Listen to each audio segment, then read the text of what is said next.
Well, my name is Nick Fifield and I work for Depew Synthes Spine in Melbourne, working as a clinical specialist, and I've been there for 2 years now. Well, Interplast are a non-for-profit organisation and they specialise in sending volunteer surgeons, anaesthetists and nurses to projects in the South Pacific, helping to treat patients who have plastic surgery requirements like cleft palates and cleft lips, and also acquired conditions such as burn scars. The Interplast Ambassador role is an opportunity to travel with Interplast on one of their programs. I have been lucky enough to have been selected as Ambassador, and that's resulted in me being offered a placement to observe a mission to PNG, Papua New Guinea, and that departs next week.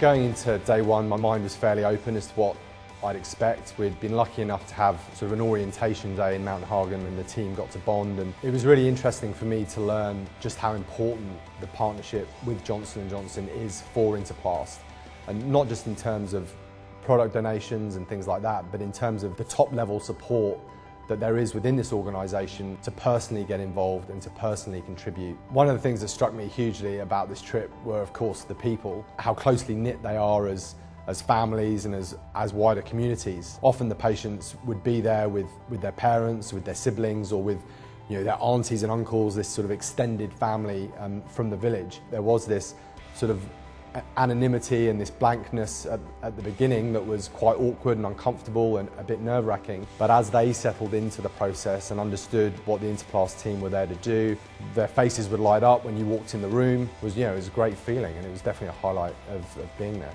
A real difference for me was the contrast in what I was doing and what I was observing on the Interplast mission versus what I do from day to day in my role. As in my role, I'm very much part of that clinical process. Beyond just asking the surgeon a week or two down the line, how did that patient get along, and say, yeah, they're doing well, they're happy. You don't really get to engage emotionally with that person as an individual. So that was a hugely important part of the trip for me, and one that certainly I'll remember in my day-to-day work, to be much more aware of that individual's emotional journey rather than just in the clinical journey that I see in my day-to-day work. One of the patients was a patient called Junior, who was a guy who was around 20 years old, and he had a severely burnt hand and very bad burn contractures on that hand. And one of the surgeons was able to release his fingers and release some of those contractures so that he could use his hand a little bit more functionally than he would otherwise have done. That, of course, is vital given the kind of lifestyles that these people live. It's very rural and they're very active, so they need to have as much functionality as possible to feed themselves and to survive. As Junior woke up, he was visibly euphoric in his facial expression. He was smiling and giggling. He was just sort of repeating "thank you, thank you, thank you" the whole time as he woke up, which was a really great thing to see. Looking at these photographs, it really brings home the impact of just how important these surgeries are for particularly the children involved.